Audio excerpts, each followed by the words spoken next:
Assalamualaikum warahmatullahi wabarakatuh dan salam sejahtera, selamat petang.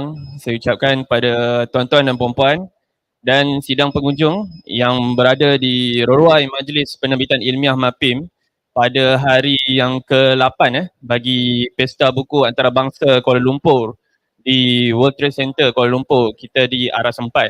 Jadi untuk petang ni kita akan sambung dengan sesi Republika Merah yang di bawah daripada Mapim, yang di mana bukan saja kita sedang berlangsung di WTC, kita juga siaran ini juga berlangsung di kita punya platform media sosial Facebook Mapim dan juga YouTube Mapim. Jadi tuan-tuan dan puan-puan yang tidak berkesempatan hadir pada petang ini bolehlah menonton di media sosial dan menekan butang share lah.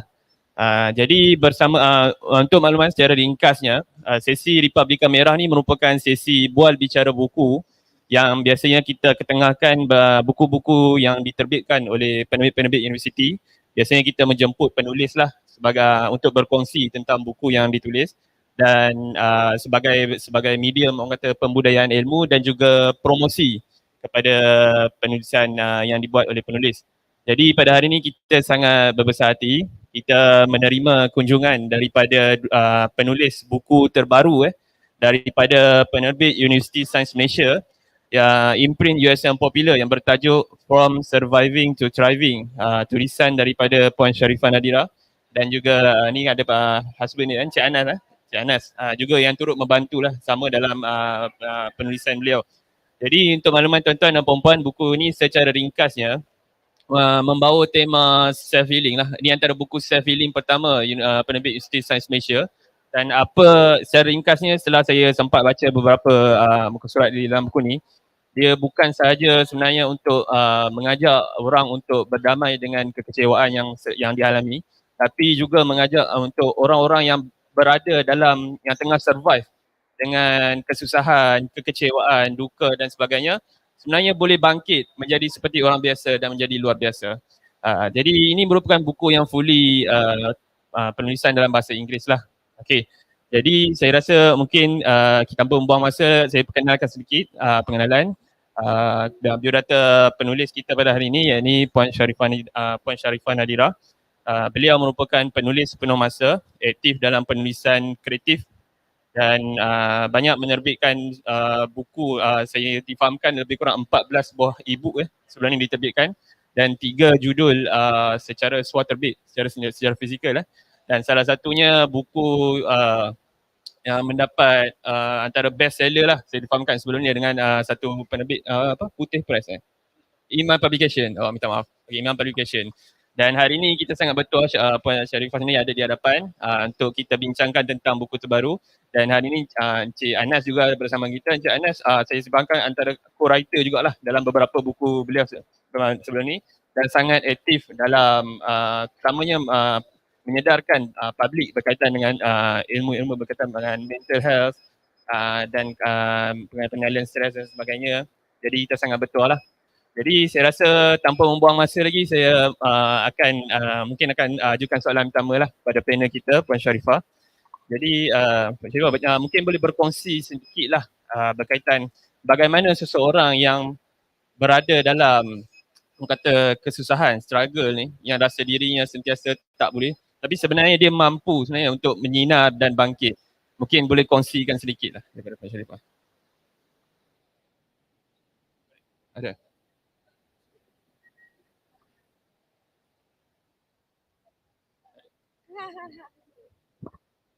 Okey, terima kasih Encik Nas untuk soalannya.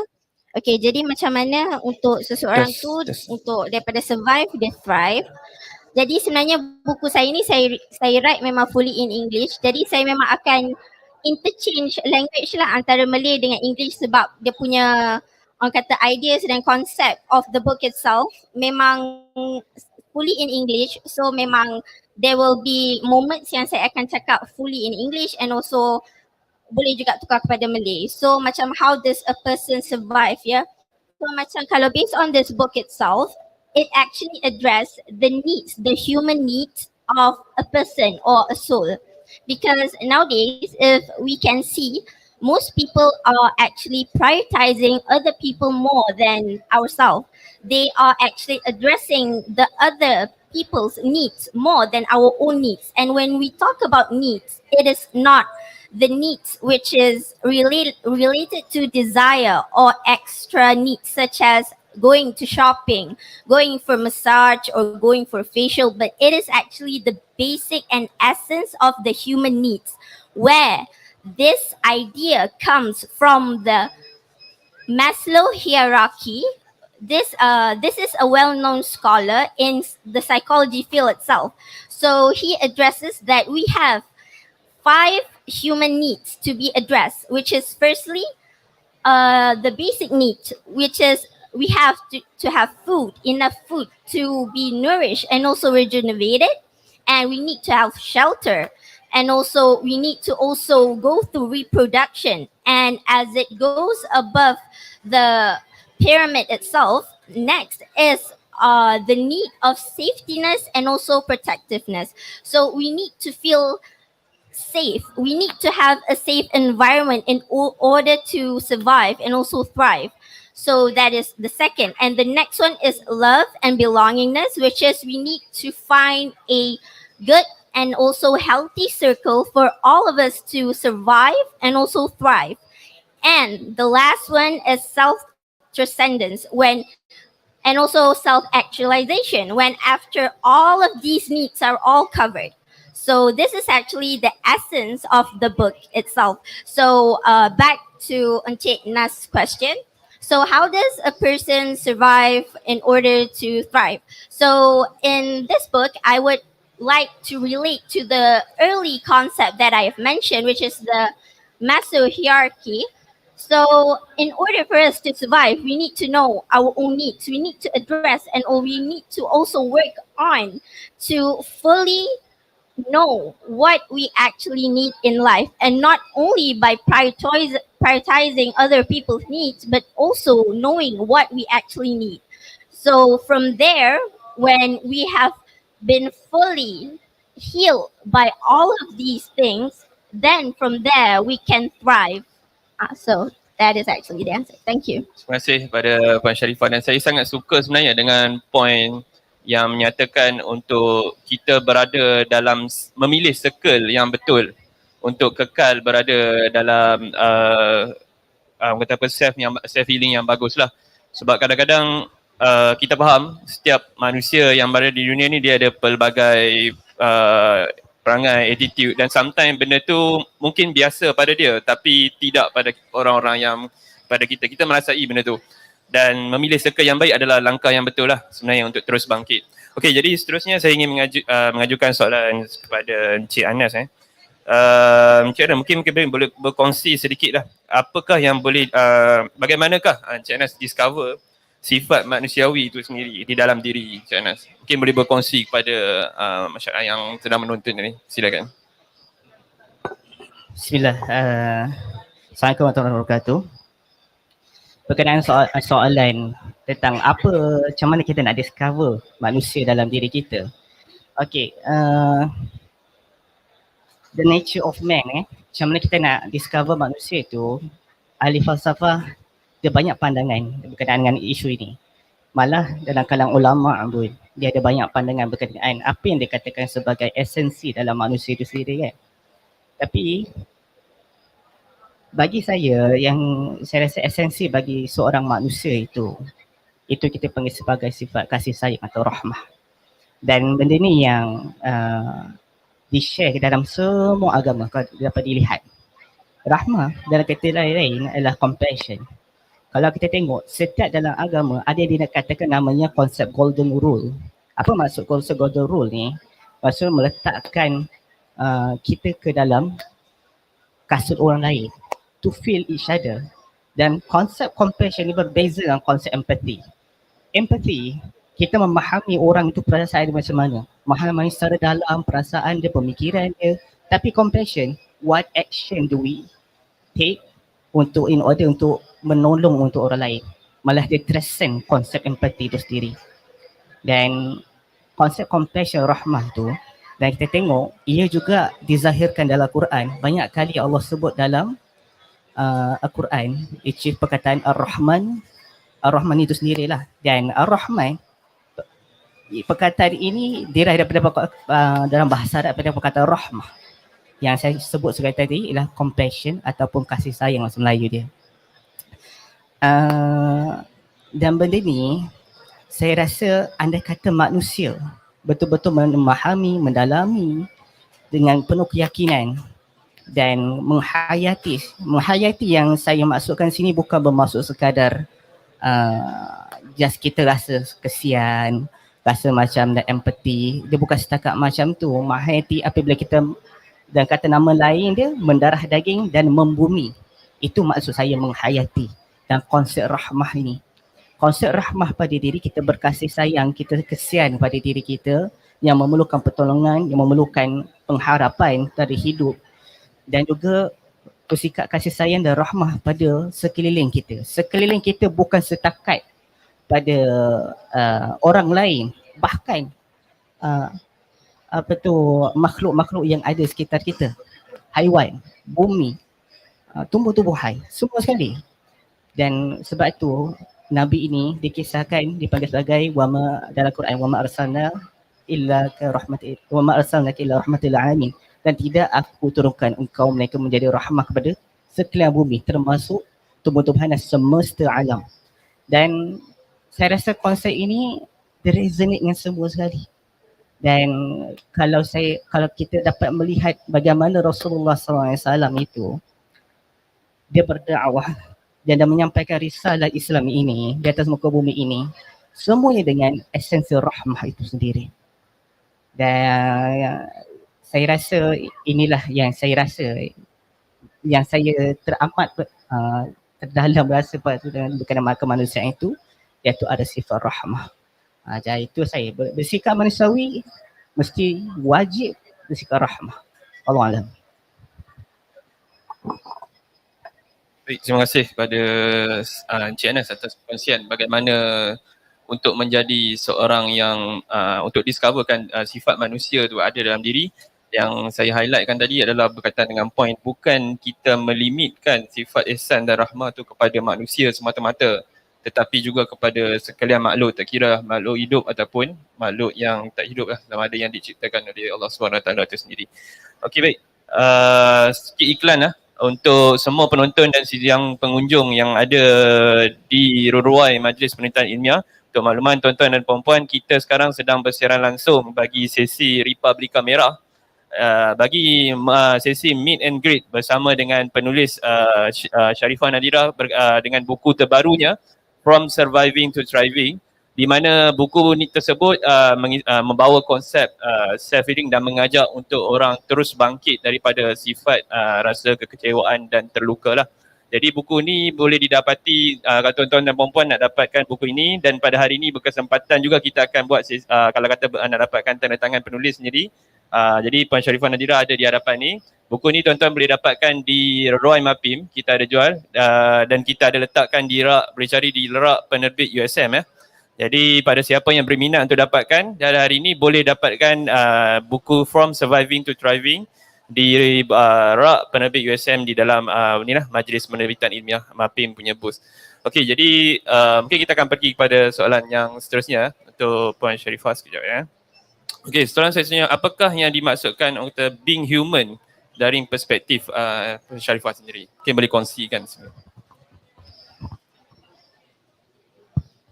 Okay, jadi kalau for me being human, other than kita address kita punya needs dan juga concern untuk kita survive dalam hidup ni adalah dengan kita applykan konsep acceptance tu sendiri.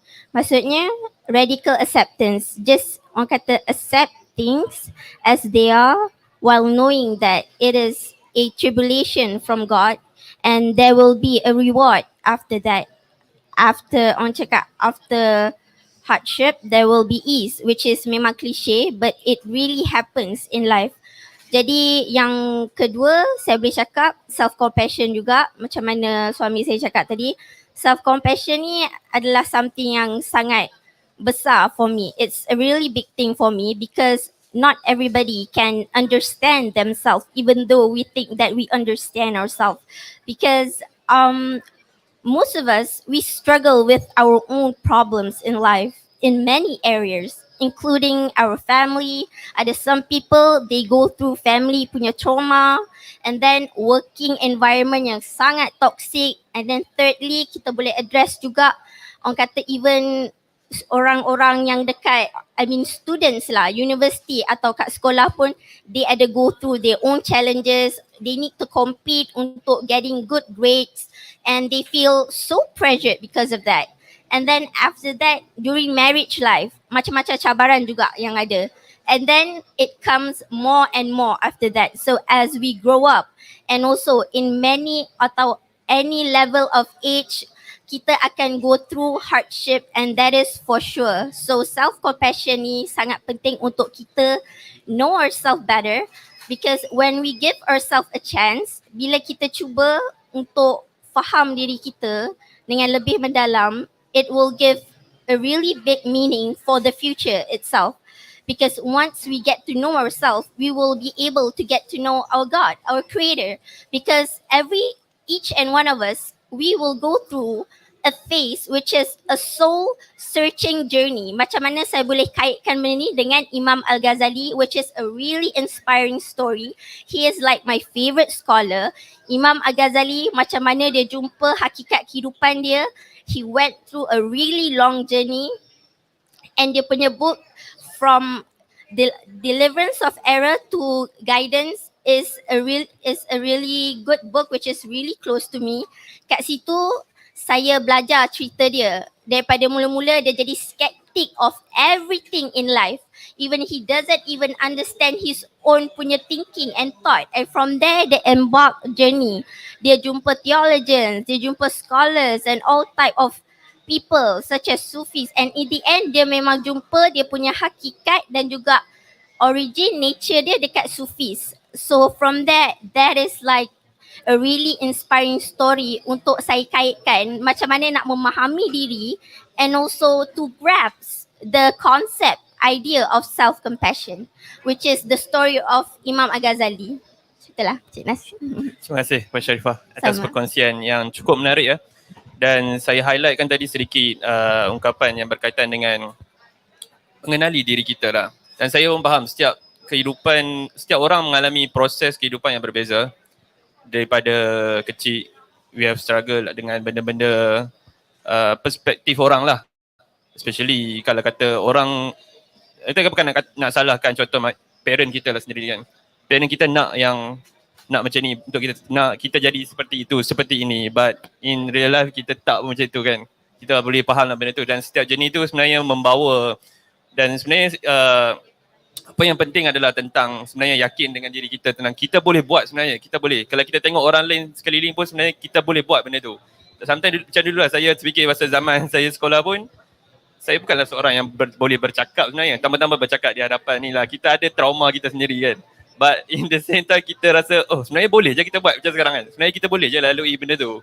So itulah yang sebenarnya yang perlu ada dalam sifat setiap orang lah, untuk sentiasa yakin dengan diri kita. Kalau orang lain boleh buat, kita pun boleh buat. Ya. Okay, itulah sedikit perkongsian lah, tiba-tiba cerita pasal saya pula. Okay, tak apa, kita rasa kita akan terus kepada soalan yang seterusnya, mungkin kepada Cik Anas lah. Okay, macam manakah, bagaimanakah sifat saling memahami tentang keperluan seseorang tu menjadi sangat penting sebenarnya untuk diri Cik Anas sendiri? Bismillah. Bagaimana saling memahami ya? Okey. Saling memahami, yang penting, yang pertama perlu ada sifat empati. Sifat empati ni paling kurang kita merasa, macam saya cakap tadi tu, kita merasa apa yang orang yang rasa. Kita berfikir seperti apa orang lain berfikir, dan kita cuba hidup bagaimana orang lain hidup. Bukan bermaksud kita emulate 100% orang itu, tidak. Dan andai kata semua orang, semua manusia bersifat empati semata, sudah aman dalam dunia ini. Dan dengan itu Dan untuk menghadirkan benda ni perlu dia adakan satunya banyakkan berdialog sama kita. Dan pertama, untuk berdialog perlu kenal diri kita sendiri. Bukan semata orang lain, tapi kita diri dulu. Sebab macam mana untuk menyampaikan rasa hati kita, pemikiran kita kalau kita tak mengenal benar diri kita sendiri. Jadi berdialog dengan diri sendiri dulu, kemudian baru berdialog dengan orang lain dalam erti kata untuk menyampaikan rasa yang sekata dan penyampaian yang serupa. Dan benda ini bukan bermaksud kita membonsaikan semua orang dengan satu jenis perkara, tapi kita menghadirkan diri kita pada orang lain dan kita mengharapkan orang lain dah hadir dalam diri kita. Jadi ia adalah satu muncul punya interaksi. Adalah satu kesalingan dalam berinteraksi itu begitu. Okey, dalam erti kata dalam konsep healing itu sendiri, kalau tanya saya soal healing itu, untuk healing mesti kita healkan diri kita. Dan soal healing ni bukan berkenaan dengan pentingkan diri, bukan. It is for a greater good. It is for supaya kita lebih berfungsi kepada orang lain. Dan bukan untuk kepentingan untuk orang lain. Bukan cakap macam itulah. Tapi dia bersifat kefungsian kat situ. Jadi soal heal, kalau cakap dalam penyakit mental kan, macam mana kita nak tahu orang tu ada penyakit mental ataupun tidak apabila stres itu mengganggu kefungsian seorang itu. Apabila contoh kalau kita rasa depres ataupun risau, dia sampai dia tidak boleh mengganggu urusan harian kita dalam seharian. Contoh kita nak mandi, kita rasa tak nak mandi sampai berlanjutan selama 2 minggu. Dan kalau contoh, kalau sebelumnya kita suka main game, jadi kita tak suka main game, berlanjut selama 2 minggu, maka apabila dalam keadaan begitu, maka orang tu kita tahulah dia ni ada masalah dalam mental dia. Dan penyakit mental ni sama seperti penyakit fizikal, cuma dia tak nampak je. Kalau dia buat uji kaji guna MRI ke, guna CT scan ataupun uji kaji secara DNA pun, kita akan ada temui beberapa permasalahan yang berlaku dalam badan kita. Itu saja yang saya bercerita. Wallahualam. Okey, baik. Terima kasih kepada Encik Anas atas perkongsian bagaimana untuk kita memahami sebenarnya betapa pentingnya sifat memahami itu sendiri. Jadi mungkin itu daripada perspektif Encik Anas lah. Jadi saya juga mungkin ingin bertanyakan soalan yang hampir sama. Bagaimanakah untuk sifat memahami itu sebenarnya memberi makna yang lebih luas. Mungkin daripada perspektif Puan Sharifah sini mungkin boleh buat perkongsian sikit lah. Rasanya pakai mic ni macam kuat sikit. Okay, sebenarnya nak memahami orang, to understand a person, it's not easy. It is actually a heavy task sebenarnya. To understand a person, lagi-lagi orang kata on surface pun dah susah. Apalagi when we go into depth. So orang kata kalau kita, when we succeed to understand a person, it is actually a big achievement in life sebenarnya. Sebab to understand a soul, to understand a human, it is actually really difficult because we are trying to understand a complex being created by God himself.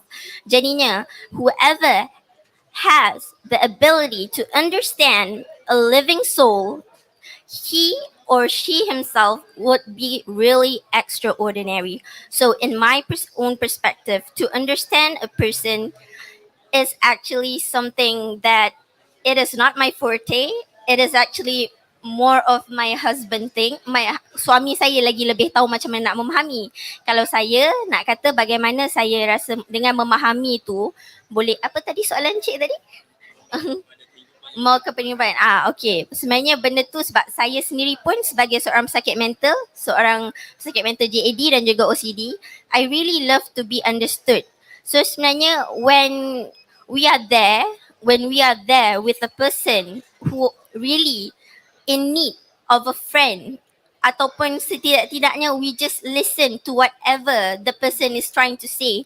Sebenarnya benda tu is good enough.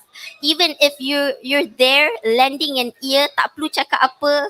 For me myself, this is based on my own experience. It is a big meaningful and also it will give a big impact to the person, orang kata himself or herself. Sebab when you listen, when you are there and when you are willing to understand a soul, the reward is really besar, orang cakap. And then from orang cakap daripada someone yang cuba nak attempt suicide, because people yang suffer atau I would say trying to survive dalam mental illness punya area ni, it is really hard sebenarnya. So memang sampai up to one point they choose untuk end their life. Bukan sebab diorang do it out of suka-suka, no, because the pressure around is really real. So orang kata dengan sifat empathy and also compassion, kita praktikkan benda tu is would work wonders and magic. Sebab bila kita orang kata when we allow ourselves untuk cuba ataupun kita tak faham pun orang tu sepenuhnya tapi kita cuba nak fahami, sebenarnya benda tu orang kata it will be silap-silap life changing for the person yang you are trying to understand sebenarnya. So sifat empathy, compassion pada saya sangat orang kata is a big thing lah. Sebab for me honestly, even among profession memang benda ni mungkin akan dapat kritikan ke apa ke, but I just want to say it, even among profession, psychiatrists especially, diorang pun sebenarnya jujur, sebab for me I've been meeting a lot of psychiatrists and also out of all psychiatrists saya boleh kata 2 saja out of them yang memang saya rasa boleh klik. And juga for me myself, orang kata kalau orang kata tahap profesional pun susah nak memahami kan, apatah lagi kita yang biasa-biasa ni kan. So that's why I said understanding a soul is a real big meaning to a human. Oh, okay, terima kasih ada Puan Sharifah atas perkongsian. Saya pun sebenarnya ada melalui rasa adalah konflik dalam diri. Maksudnya saya ada kawan-kawan yang menghadapi masalah yang sama lately ni lah. Kawan-kawan yang berdekatan circle kita menghadapi masalah mental dan sebagainya. So kita di peringkat yang setakat ni alhamdulillah syukur kita tak kena lagi. Dan saya pun menjadi serba salah lah sometimes. Ya kita nak apa yang kita nak buat sebenarnya, tindakan kita ni. Kita nak tolong. Dan sebenarnya benda tu ya macam tadi Puan Sharifah cakap pun dah dengar pun, sekadar mendengar saja pun okey. But in the same time kita tetap akan rasa bersalah. Okey kata sebenarnya kita buat benda tu kan. Kita dengar saja tak bagi apa-apa solution dan mereka merasakan sepatutnya they don't need a solution I think. They just nak bagi banyak orang nak mendengar ya. Betul. Yes, betul. Itu juga perspektif yang sama lah saya dengar daripada kawan-kawan saya. They just nak rant dan nak dengar, nak orang dengar saja. Okay, baik. Okay, seterusnya, okay, saya sekali lagi lah kot saya iklankan untuk makluman tuan-tuan dan puan-puan yang sedang berada di Reruai Majlis Penerbitan Ilmiah Mapim. Untuk sekarang ni kita sedang bersiaran langsung untuk sesi Republika Merah. Dan bersama dengan kita pada petang ini adalah penulis buku yang terbaru diterbitkan oleh Penerbit USM, imprint USM Popular, Puan Sharifah NADIRAH, From Surviving to Thriving. Buku terbaru yang diterbitkan. Jadi pada tuan-tuan dan puan-puan pengunjung yang hadir pada hari ini, sekiranya berminat untuk meet and greet dan membeli buku From Surviving to Thriving, boleh dapatkan buku tersebut di rak penerbit. Ada banyak penerbit universiti kat sini, boleh cari Penerbit University Science Malaysia. Ada buku From Surviving to Thriving dan berpeluang pada hari ini apa yang menarik boleh dapat terus berjumpa terus dengan Puan Sharifah NADIRAH untuk sekiranya nak mendapatkan sesi tanda tangan. Okey. Kita teruskan lagi mungkin di fasa-fasa yang terakhir lah kot, sesi-sesi yang terakhir ni. Okay, satu soalan lah saya nak tanya kepada Encik Anas adakah mengutamakan diri kita terlebih dahulu tu dikira sebagai bentuk selfish, dan adakah bagaimana kita nak letakkan prioriti kita terhadap diri kita? Kita bercakap tentang orang nak selesaikan masalah, in the same time kita juga pun ada masalah. Setiap orang ada masalah, setiap orang ada liku-liku yang dihadapi. So macam mana kita nak prioritikan benda tu? Mungkin Encik Anas boleh berkongsi lah sedikit. Bismillah. Macam mana nak start benda ni? Kalau nak perhatikan diri kita ni, betul lah ada orang selalu kata aku perlu sembuh dan semua orang kena memahami aku kan. Dan bila kita mengadu pada orang, biasa orang akan judge kita, dia ni ngada-ngada, dia ni nak perhatian, dia ni nak sentiasa nak dimanja, kurang kasih sayang. Actually semua tu bukannya 100% betul pun.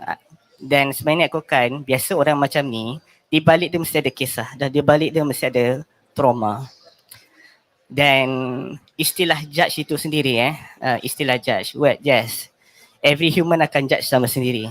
Dan kalau tidak berlaku judging, susah kita untuk berinteraksi. Tapi yang sentiasa menjadi inclination pada antara kita sendiri adalah judge yang berbentuk negatif. Kerana masyarakat kita adalah masyarakat yang agak sakit, which is kita sentiasa judge kepada negatif pada orang lain. Kita merasakan kita hidup di alam rimba Setiap orang mahu memakan orang lain sendiri untuk menjatuhkan orang lain. Jadi seakan yang macam situasi dia macam situasi antara haiwan dengan haiwan yang lain lah, begitu. Dan boleh juga ada orang kata inilah konsep daripada Charles Darwin, which is survival of the fittest kan. Cumanya ini tak terpakai kepada isu bagaimana secara gist kita boleh dapat lah secara spirit dia. Gist tu yes, betul, survival fittest, tapi bukan bermaksud ini terkait dengan konsep evolusi. Itu cerita lain. Tapi memang betul, setiap daripada kita merasakan kita perlu berkompet sama lain untuk menjadi the best of us kan, maupun untuk gain tentang apa yang kita nak. Dan setiap daripada kita menginginkan kebahagiaan, setiap daripada kita inginkan ketenangan. Dan bila tentang soal kebahagiaan, nak tak nak memang kita kena prioritaskan diri kita sendiri. Even dalam agama pun, macam mana untuk kita bantu orang lain kalau kita tak boleh bantu diri kita sendiri kan. Dan dalam di akhirat, yang dia akan persoalkan adalah seorang demi seorang. Bukan secara berkelompok dan berjamaah. Dia tidak berlaku macam tu. Dia seorang demi seorang dipersoalkan bagaimana dia melakukan amal dia dekat dunia ini. Dan konsep ini kita perlu yang macam isteri saya cakap tadi, self-care. Dan self-criticism boleh ditukar kepada self-love. Kita mencintai diri kita untuk diri kita lebih baik. Sebenarnya hakikat dia, kita bukan compete dengan orang lain. Sebenarnya hakikatnya kita berkompet dengan diri kita yang sebelum ni. Jadi seperti mana dalam Al-Quran, dalam surah Al-Mulk, Allah kata telah aku jadikan manusia itu untuk menguji siapakah ahsanul amala. Siapa yang lebih baik daripada amalnya. Dan amalnya bermaksud menjadikan diri kita lebih baik dari semasa ke semasa. Dan hidup ini is not a game. Orang selalu cakap this life is a game. Kalau game bermaksud kita akan menjatuhkan orang lain untuk menaikkan diri kita. Tak. Hidup ini adalah kita membangun bersama. Sebab we need each other. Dan bila membangun bersama, dengan kebahagiaan orang lain menjadi kebahagiaan diri kita sendiri. Bukan dengan kejahatan orang lain menjadi kebahagiaan kita. Salah itu. Jadi that's why kita nak self healing diri kita sendiri untuk orang lain dan untuk masyarakat dunia seluruhnya. Jadi hakikatnya nak tak nak self healing itu perlu. Dan bila bercerita self healing ni, kita nak sampai satu tahap, bak kata macam Maslow hierarchy kata bahagialah kan. Bila bahagia, ada ulama dia menterjemahkan sebagai as-sa'adah ataupun bahagia. Ada yang menterjemahkan semata, kalau bahagia ni kalau Singlish happiness. Ada yang terjemahkan sebagai joy je. Jadi ada banyak pandangan, tapi bagi saya yang lebih dekat, bahagia itu terbagi kepada dua, iaitu bahagia di dunia lagi dan bahagia di akhirat. Dan apa beza antara bahagia di dunia dan bahagia di akhirat? Bahagia di dunia ada keadaan tenang. Dan keadaan tenang juga seperti mana apa yang dikatakan seperti ahli sufi, juga di-quote oleh Profesor Syed Muhammad Naqib Al-Atas. Dia kata kebahagiaan itulah pada certainty. Dan kebahagiaan itu adalah satu kewajipan sebenarnya hakikat manusia ini dekat muka bumi ni. Sebab dalam Quran Allah kata, wahai jiwa-jiwa yang tenang Tuhanmu, dan masuk kepada syurga lebih kurang macam mafhum dia. Maksud dia, nak masuk syurga mesti kena ada kebahagiaan dalam erti kata as-sakinah. Dalam erti kata tenang dalam keyakinan. Tenang saja tidak cukup, sebab orang yang bukan Islam pun dia ada erti ketenangan tersendiri. Dia baca Bible rasa tenang. Orang Buddha dia baca dia punya buku dia, kitab suci dia pun rasa tenang. Tapi tenang yang macam mana? Tenang yang kena dengan apa yang diajarkan oleh Quran dan Sunnah. Dan kita merasa keyakinan yang utuh pada Allah, dan itu menghadirkan ketenangan dalam diri kita. Itu satu kewajipan sebenarnya. Jadi itulah bagi saya, kalau inginkan kata self healing itu, yang pertama seperti mana ulama kata, perbanyakkan mengaji ilmu. Dan mengaji ilmu ni tak semestinya kita macam kena ikut seperti mana ikut sistem pondok, ikut sistem universiti. Tidak semestinya. Kerana ilmu Allah itu luas. Asalkan kita sentiasa ada dalam hati kita, berniat dalam hati kita, aku ingin belajar dari hari ke hari dan aku ingin mencari keyakinan dalam hati aku dan untuk Allah SWT. Dan yang kedua, perbanyakkan tazkiyatun nafs. Tazkiyatun nafs ni apa maksud dia? Tazkiyatun nafs ni maksud dia penyucian tentang diri. Kita zikir bermula dengan istighfar, kemudian membanyakkan dengan selawat dan zikir kita yang mudah-mudah aja. Kalau ada orang tu susah untuk berzikir, terutama ada orang sakit mental, bagi dia zikir itu adalah satu stres untuk dia. Zikir. Belum lagi solat. Sebab ada certain orang yang ada penyakit mental, contoh major depressive disorder. Bila dia solat tu dia rasa sangat berat bagi dia. Bila solat, sedang ambil wuduk tu dia rasa macam tak ada sense of belongingness dengan Tuhan dia. Saya rasa macam kenapa Tuhan tak tolong dia ketika dia tengah sakit. Ketika kawan dia membuli dia, ketika parents dia bercerai, di mana Tuhan tu? Dan itu menyebabkan dia sakit mental dan jatuh kepada MDD, major depressive disorder. Menyebabkan dia solat tu susah sekali. Dan sebab tu dia sebenarnya dia sakit dekat sini juga dengan roh dia juga sedang sakit. Dan kalau roh tengah sakit, seperti kata ulama besar kita Syekh Syekh Ramadan Al-Bughti, perlukan treatment dari sudut spiritual juga, iaitu atas kiatun nafs selain daripada membanyakkan ilmu. Apabila kita istighfar dan kita banyakkan selawat, kita mengingat Rasulullah, kita kenal Rasulullah, kita cinta Rasulullah dan kita zikir yang simple-simple, maka insya-Allah proses tentang healing tentang diri kita akan datang secara sikit-sikit. Dan nak tak nak, benda ni adalah satu proses. Bila kita kata proses, ia bukanlah bermaksud semestinya tergesa-gesa. Jika jatuh, itu biasa. Jika penat, itu biasa. Sebab kita manusia. Sebab hakikatnya, Rasulullah dia tak ajar kita untuk jadi malaikat. Dia tak ajar kita untuk menjadi orang yang zero dosa. Tak, Rasulullah tak ajar macam tu.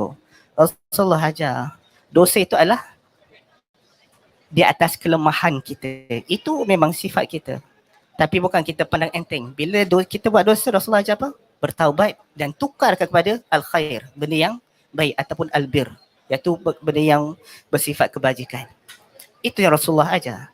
Kerana di akhiratnya Allah tengok semestinya adalah dia nak tengok effort kita macam mana kita kembali kita kepada Allah SWT dan memperkuatkan ikatan kita dengan Allah SWT. Bukan untuk menjadi zero dosa semesti sewajibnya. Tapi itu ideal. Kita kena kejar. Bukan maksud, aku berdosa tak apalah, Rasulullah tak ajar aku. Bukan macam tu. Bukan macam tu. Dosa adalah di atas sifat kelemahan kita, kita terlepas pandang, kita ni. Tapi berusaha kita ke arah kebaikan, dan dalam perjalanan tu disebabkan kelemahan kita, kita akan tersungkur sedikit, kita akan terjatuh sedikit. Itu benda biasa. Sebab kita manusia. Sebab tu Allah tukar Rasulullah, dan Rasul itu adalah seorang manusia. Dan Rasulullah pun pernah melakukan kesalahan tapi bukan dosa. Itu saja. Allah Alam.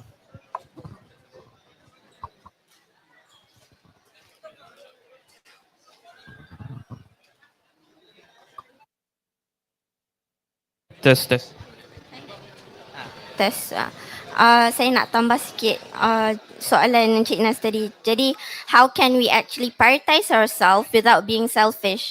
Sebenarnya memang banyak misconception that had occurred because when we are prioritizing ourselves, which is it somehow people out there will see it as a character of being selfish, but actually when we look into it deeper, we can see that when we are prioritizing ourselves, we are actually prioritizing our human needs. And when we do that, it can actually help us a lot in managing our emotions and also managing our own mental health.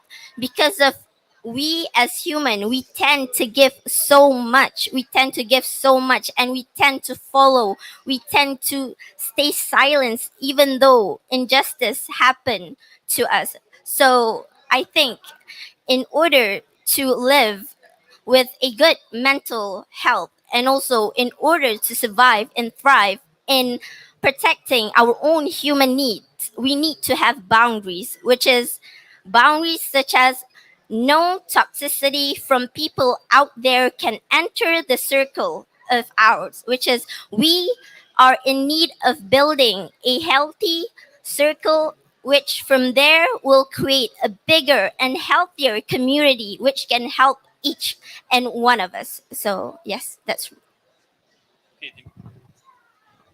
Terima kasih di atas penerangan daripada kedua-dua panel kita. Kita ada terima satu soalan daripada Facebook daripada Puan Zaharah Tahir. Jadi soalan dia adalah, yang ni saya buka lah kalau mana-mana panel kita nak jawab. Soalan dia adalah, apa pandangan ataupun pendapat pengarang, dia kata pengarang, so pengarang bagaimana seorang introvert yang mengalami masalah kemurungan boleh meredakan masalah kemurungan tersebut. As we know, introvert person always doing things alone and rarely talking to many people. Okay, mungkin sedikit perkongsian lah.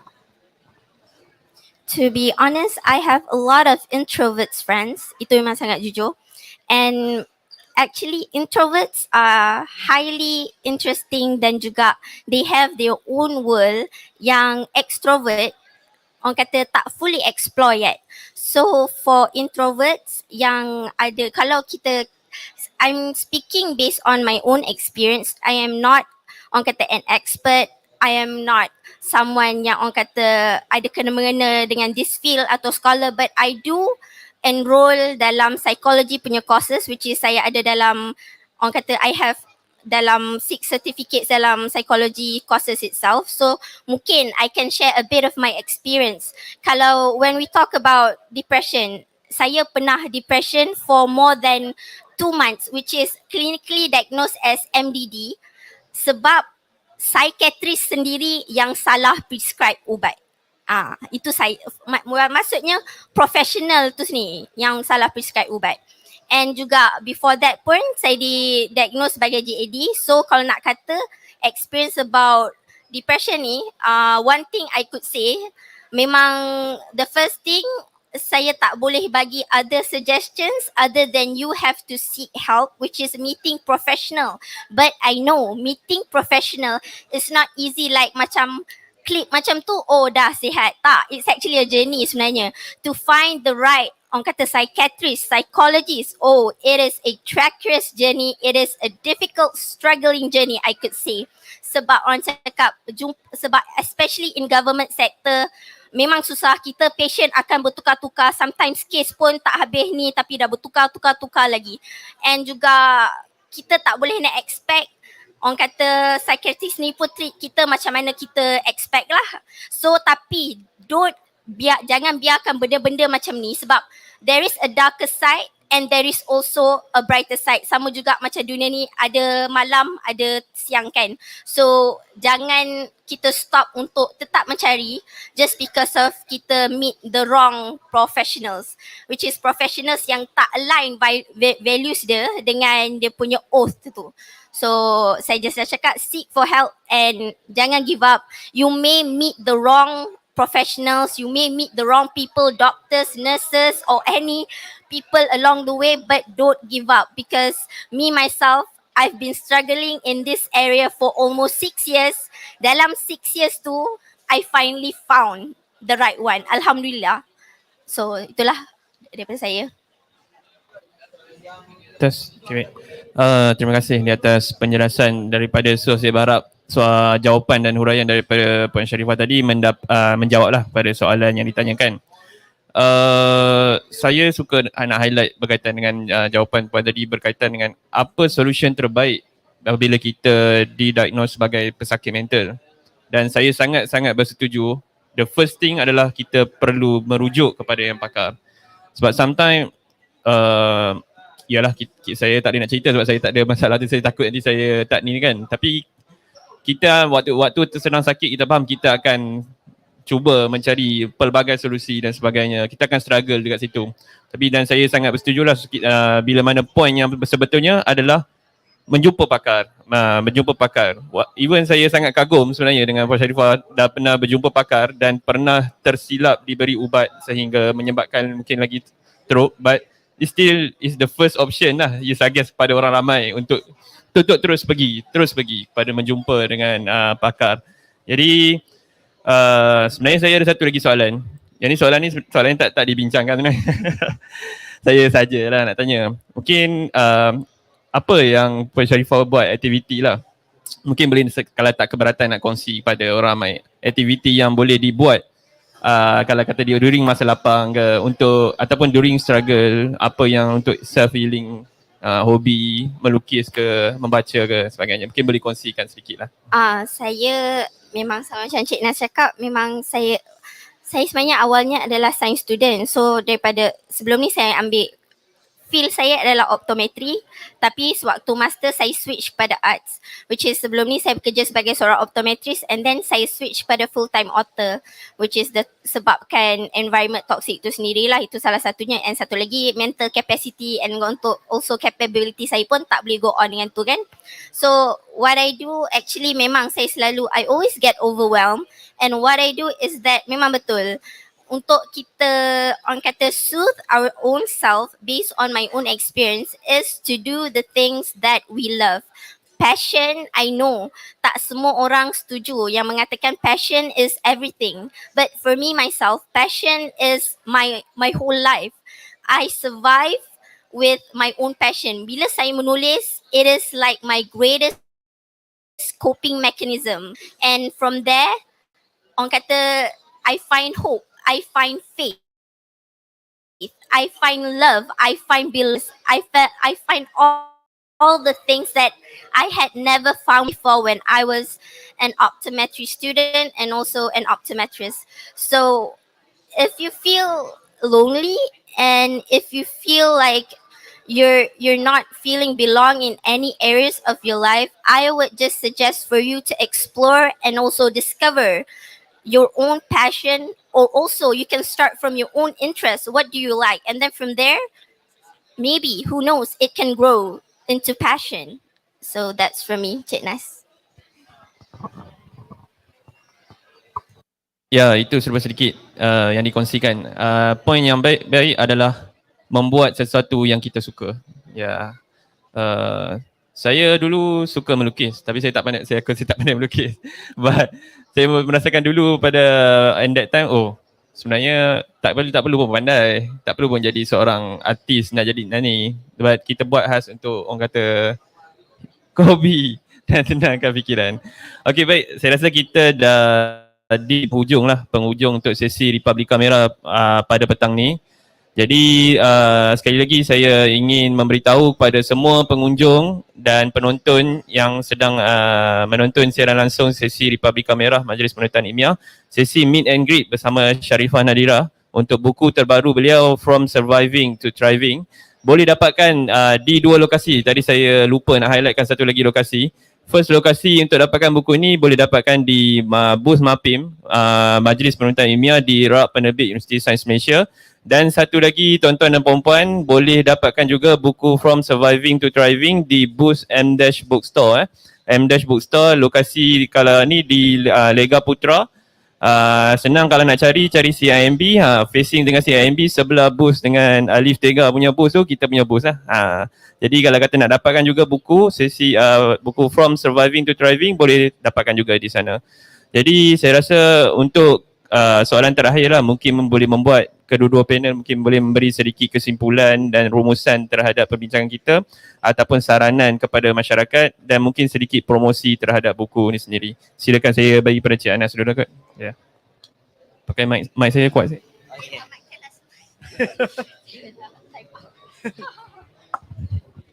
Bismillah. Mungkin saya nak rangkumkan,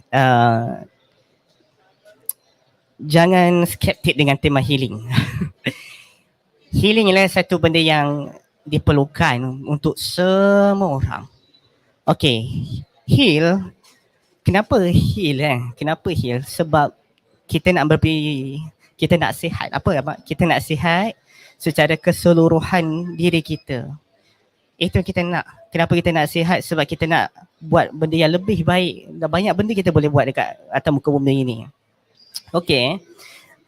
Saya selalu terima bila sejak saya tulis buku heal dan sejak tema healing ni kata famous lah kan. Ada certain kelompok yang sangat skeptikal pada tema healing ni, mengatakan orang healing ni hanya orang mengada, orang nak rasa vibes, dia nak hippie saja kan. Jadi hakikat dia, healing ni setiap manusia ni berbeza-beza Kerana dalam Quran itu dia tidak bersifat elitis semata dalam kalangan ulama saja yang boleh berbahas. Even ada yang dalam kalangan ulama walaupun ada dalam kalangan ulama mengatakan sesiapa yang membaca Al-Quran tanpa melihat tafsir, maka interpretasi tentang Al-Quran itu tidak valid dan dia berdosa ke atasnya. Hakikat itu sendiri pandangan tentang ulama. Tapi ada segelintir pandangan ulama lagi mengatakan bila kita sesiapa saja boleh membaca Quran kerana Quran itu untuk semua. Bahkan untuk orang bukan Islam sendiri. Dan Quran itu kita tidak limitkan definisi dia semata pada kitab agama ataupun kitab falsafah ke, kitab sains ke atau kitab sastra, tidak. Kerana Quran tu seperti mana dia menamakan diri dia dalam surah Al-Baqarah, iaitu ia ialah kitab Al-Hidayah. Zalikal kitab la raiba fi hudal lil muttaqin. Al-Huda iaitu kitab hidayah, iaitu hidayah bagi setiap orang itu berbeza-beza cara dia, berbeza-beza jalan dia. Begitu juga kan konsep healing. Tidak semestinya baca buku, ada orang tak semestinya baca buku tentang heal. Ada orang dia heal saja dengan dia dia keluar kerja, pergi breakfast, dia dah tenang dah. Ada orang dia pergi dengan muzik, dia dah okey dah. Ada orang dengan baca buku. Okey, baca buku healing ni, kenapa kena baca buku healing? Sebab untuk dapat inspirasi sedikit, walaupun dia ada buku yang lebih baik, bukan kata lebih baik, lebih berat dari sudut kita nak question tentang existential creator kan. Walaupun ada tentang buku, contoh macam buku agama, Riyadhus Salihin, Ihya Ulumuddin, ataupun buku sains ke, ataupun buku falsafah, whatever it is, you name it. Tapi still buku healing lah ialah jalan seseorang untuk dia paling kurang pun dapat inspirasi untuk jumpa diri dia siapa. Untuk dia memberi manfaat pada online, mungkin asbab buku ini dia menjadi lebih bersemangat hidup dia, dan malah mungkin asbab healing dia, buku healing dia juga menjadi dia tak dia bunuh diri. Sebab setiap orang tu jalan dia berbeza-beza. Jadi kita jangan limitkan orang pada tema healing tu macam mana, atau untuk mencapai kata dalam buku ni self actualization untuk mencapai self actualization tu mesti dengan sekian cara, tidak semestinya. Jadi seorang itu ada cara dia sendiri. Jadi buku healing lah, dapatkan buku healing, buku ni boleh dapatkan di booth ni ataupun di kedai buku Amdash. Dan saya sarankan sangat untuk sesiapa yang sangat depressed, dapatkan mana-mana buku healing is okay. Ialah mungkin dia juga sebagai starter untuk membaca. Jadi itu daripada saya. Oh, nak tambah. Lagi satu, during my days masa tengah down sangat-sangat, memang tengah depression dan juga anxiety, I never see buku healing ni sebagai treatment, medication atau apa-apalah seumpamanya untuk kita terus recover and juga a form of remedy. But I find buku healing ni as a friend yang boleh understand how we feel, that speaks behalf on of us, yang mengatakan we are not alone, we are sharing the same feeling. So buku healing ni sebenarnya for those yang skeptik sangat, it's okay, sebab kita semua ada ideologi kita yang masing-masing. We have our own perception and also perspective kan. But for me myself, as a person yang dah thrive and also survive untuk keluar daripada anxiety saya yang sangat teruk dulu, I find that buku healing ni just as a friend je, which is dia teman kita dalam masa kita nak mencari, orang kata, full recovery itu sendiri. So itulah daripada saya. Jadi begitulah secara kesimpulannya daripada kedua-dua panel kita pada hari ini berkaitan dengan perspektif, actually berkaitan dengan buku healing. Saya suka teams yang membawa sifat kebersamaan lah, sifat kebersamaan, merasa sama sebenarnya. Dia bukanlah sebagai solution, but ia memberi inspirasi untuk menghidupkan kata sebenarnya benda ni bukan aku seorang je rasa, orang lain pun turut merasai.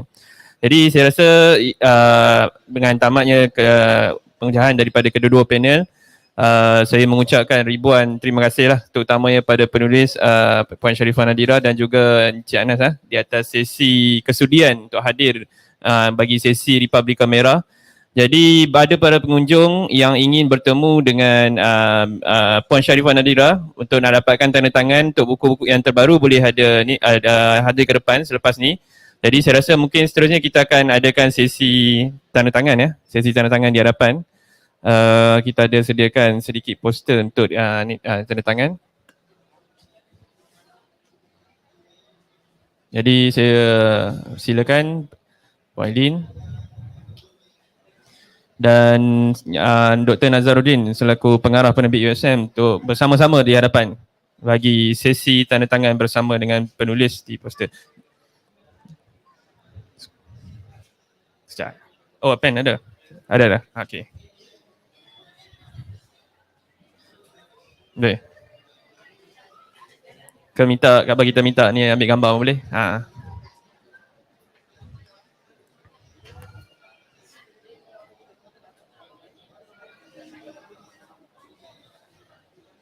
Ada kan pen dia? Oh ni ada bawah.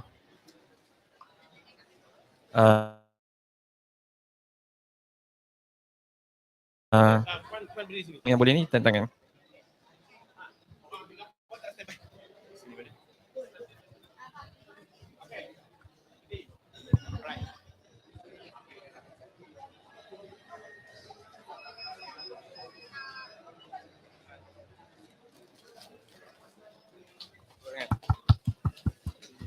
Okey, sekali lagi saya mengucapkan terima kasih. Jadi maka dengan ini berakhirlah sesi Republika Merah kita pada hari ini. Okey, sebelum tu ada sesi penyerahan penyerahan cenderahati kepada panel kita Puan Sharifah Nadirah.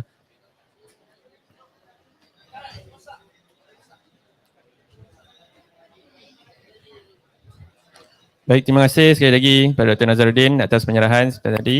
Dan insyaAllah saya tamatkan sesi Republika Merah kita pada petang ini dengan lafaz Assalamualaikum warahmatullahi wabarakatuh. Sekian, terima kasih.